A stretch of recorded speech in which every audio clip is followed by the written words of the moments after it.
حضرت شیخ علی ابن ہیتی فرماتے ہیں کہ میں 29 رمضان کو آپ کی بارگاہ میں گیا تو میں نے دیکھا کہ ایک خوبصورت جوان بڑا سجا دھجا تھا اور بڑا خوش تھا، تو وہ جو ہے وہ نکل کر کے جا رہا تھا۔ میں نے کہا حضرت کتنا خوبصورت ہے، کتنا سج دھج کے ہے اور کتنا خوش ہے، کون تھا یہ؟ غوث پاک مسکرا کے کہتے ہیں وہ عید کا چاند تھا، وہ کوئی انسان نہیں تھا، وہ کون تھا؟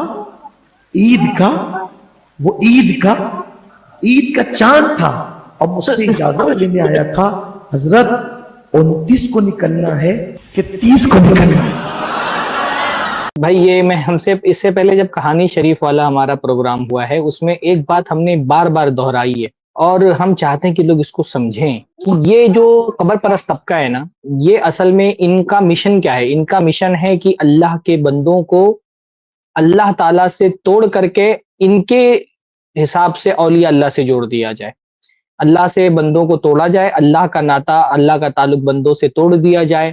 اور ولیوں سے تعلق توڑ دیا جائے۔ جو لوگ اللہ سے مانگتے ہیں ان کو اللہ سے مانگنے سے روک کر کے بندوں سے مانگنے پر لگا دیا جائے، ولیوں سے، پیروں سے مانگنے پر لگا دیا جائے۔ اس لیے یہ کیا کرتے ہیں، ہر وہ صفت،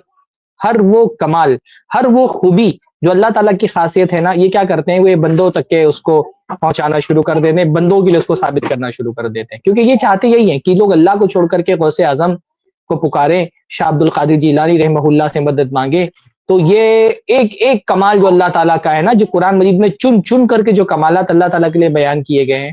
یہ کیا کرتے ہیں، وہ سارے کمالات اللہ کے بجائے اپنے ولیوں، اپنے پیروں، اللہ کے بندوں کے لیے ثابت کرنے کی کوشش کرتے ہیں۔ آپ قرآن مجید آپ پڑھتے چلے جائیں، کتنی قرآن مجید کی آیتیں ملیں گی جس میں آپ کو یہ پتا چلے گا کہ سورج چاند یہ اللہ تعالیٰ کی مخلوق ہے، یہ اللہ تعالیٰ کے بندے ہیں اور اللہ رب العالمین کے حکم سے چلتے ہیں۔ اللہ نے قرآن مجید میں فرمایا وَالشَّمْسَ وَالْقَمْرَ وَالنُّجُومَ مُسَخَّرَاتٍ بِأَمْرِهِ، کہ یہ سورج اور یہ چاند اور یہ ستارے مسخرات بِأَمْرِهِ، اللہ تعالیٰ کے حکم کے تئیں مسخر ہیں، اللہ تعالیٰ کے حکم سے چلتے ہیں۔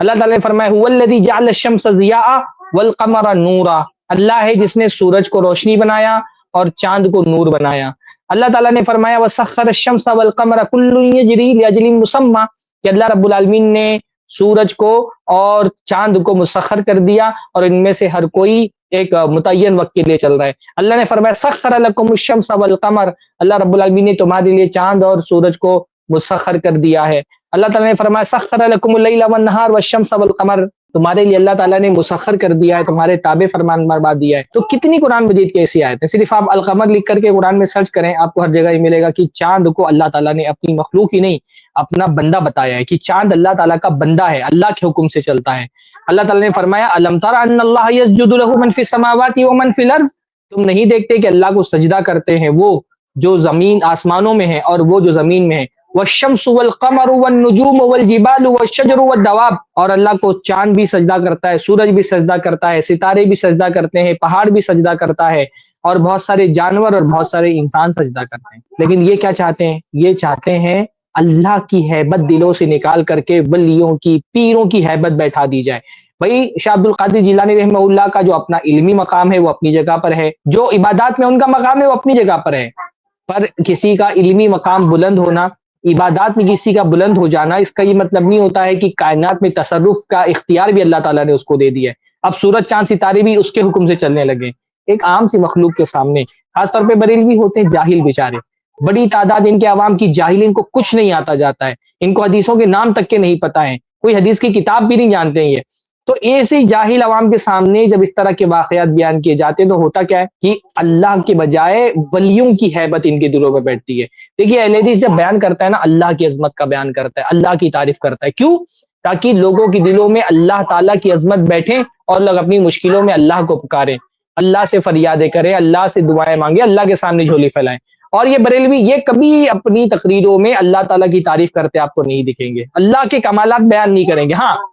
عربی میں کچھ چیزیں پڑھنی ہوتی ہیں، خطبہ حاجہ وغیرہ، اس میں اللہ کی تعریف غلطی سے ان سے ہو جاتی ہے، اور کیونکہ وہ عربی میں ہے نا تو اس کو تبدیل نہیں کر سکتے اور عوام کو سمجھ میں بھی نہیں آتی ہے۔ اپنی زبان میں جب گفتگو کرتے ہیں تو یہ اللہ تعالیٰ کی تعریف نہیں کرتے ہیں۔ ایک بار میں بہرام کی میری پیدائش ہے، باندرا ایسٹ کی، تو ہمارے گھر کے سامنے نا محرم میں اسٹیج لگتے تھے اور تقریریں ہوتی تھی، ہوتا تھا میں آئی سے فارغ ہو کر کے جیسے ہی جاتا تھا عشاء کی نماز پڑھ کر کے تو تقریر شروع ہوتی تھی، ایک ایک دو دو گھنٹہ تقریر چلتی تھی، اللہ گواہ 10 دن کی تقریروں میں کہیں اللہ تعالیٰ کی تعریف نہیں ہوتی تھی، اللہ کی ثنا، اللہ تعالیٰ کے لیے حمد کے کلمات، اللہ کی عظمتوں کا بیان نہیں ہوتا تھا۔ اہل حدیث کیوں کرتا ہے اللہ تعالیٰ کی عظمتوں کا بیان؟ آپ دیکھیں، آپ شرح اسماء حسنہ لکھ کر کے آپ یوٹیوب پہ سرچ کریں، آپ دیکھیں گے جتنے اسماء حسنہ کی شرح کے آپ کو پلے لسٹ ملے گی، سارے اہل حدیث علماء کی ملے گی۔ تو اہل حدیث موحد یہ اللہ تعالیٰ کی عظمتوں کا بیان کرتا ہے، کیونکہ اس کا کام ہے اللہ کے بندوں کو اللہ سے جوڑنا، جو رسول اللہ کا کام تھا، ادعو الی اللہ، میں لوگوں کو اللہ تعالیٰ کی طرف بلاتا ہوں۔ یہ قبر پرست لوگ نا، ان کا کام ہے اپنی عوام کو مزاروں سے جوڑنا،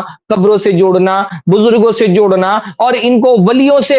مدد مانگنے کے کام پر لگا دینا۔ یہ اس کا ایک چھوٹا سا نمونہ ہے کہ بھئی چاند آ کر کے حضور غوث اعظم کے پاس اجازت مانگ رہے ہیں، تو سورج کے بارے میں کہ سورج جو ہے وہ نکلنے کے لیے اللہ تعالیٰ سے اجازت مانگتا ہے، یہ چاند آ کر کے اجازت مانگ رہا ہے کہ جناب 29ویں کو نکلنا ہے کہ 30 کو نکلنا ہے۔ بھئی رسول اللہ صلی اللہ علیہ وسلم کے لیے بھی یہ خصوصیت نہیں ثابت ہے، کہیں قرآن و حدیث میں یہ نہیں ہے کہ چاند آ کر کے رسول اللہ صلی اللہ علیہ وسلم سے سفارش۔ یہ لوگ اللہ کے رسول صلی اللہ علیہ وسلم کی عظمت کا بیان کرتے ہیں، چاند تو رسول اللہ صلی اللہ علیہ وسلم سے نہیں مانگتا ہے۔ کتنی مرتبہ تو ایسا ہوتا تھا کہ رسول اللہ صلی اللہ علیہ وسلم کو پتہ ہی نہیں چلتا تھا،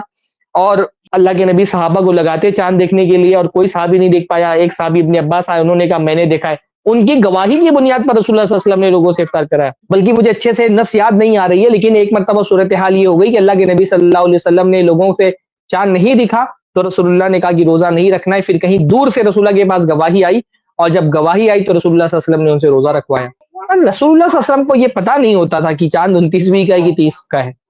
یہ کہہ رہے ہیں کہ خواجہ کیا نہیں، شاہ عبد القادر جیلانی رحمہ اللہ کے پاس باقاعدہ چاند جا کر کے سفارش کرتا تھا۔ اچھا، اس قسم کے لوگ جب اس طرح کی باتیں کرتے ہیں نا، مجھے ان پر تعجب نہیں ہوتا، یہ تو بھائی ہے ہی مداری لوگ، یہ تو جگادری لوگ ہیں، ان کو تو پتہ ہے مسئلہ ہے عوام کا۔ آپ دیکھیں ایک مرتبہ دوبارہ ویڈیو پلے کر کے، عوام سبحان اللہ بول رہی ہے، عوام واہ واہی کر رہی ہے، عوام اتنی جاہل ہے کہ ان میں سے کوئی اٹھ کر کے سوال نہیں کر رہا ہے کہ بھائی یہ کیسے ہو سکتا ہے کہ سورج چاند ستارے تو اللہ تعالیٰ کے حکم سے نکلتے ہیں، اور سورج چاند ستارے اللہ تعالیٰ کے حکم سے چلتے ہیں، تو یہ کیسے ہو سکتا ہے کہ شاہ عبد القادر جیلانی کے حکم سے چاند نکلے؟ عوام اس پر واہ واہی کر رہی ہے۔ یہ بگڑے ہوئے نا، ان کے بگڑنے کی وجہ اصل میں ان کی عوام ہے۔ ایک مرتبہ عوام، اچھا بھائی یہ حوالے بھی تو دیا کرو بھائی، اگر کوئی واقعہ شاہ عبد القادر جیلانی کے حوالے سے پیش کرے تو کم سے کم حوالہ پیش کرو، کم سے کم اس کے ذریعے سے دیکھ لیا جائے۔ لیکن ان کے یہاں وہ مزاج ہی نہیں، حوالہ دینا، کتابوں کا حوالہ دینا، سندیں بیان کرنا، یہ سب بھی کوئی مزاج نہیں ہے، کیونکہ پتہ ہے کہ عوام میں سے کوئی اٹھ کے کھڑا ہو کے سوال نہیں کرے گا، اور اگر کسی نے سوال کرنے کی گستاخی کر لی تو ان کے پاس ایک ہتھیار ہے الزام تراشی کا، کہ جس نے اٹھ کے سوال کیا اس پر گستاخی کا الزام لگا دو۔ تو انہوں نے اپنی عوام کو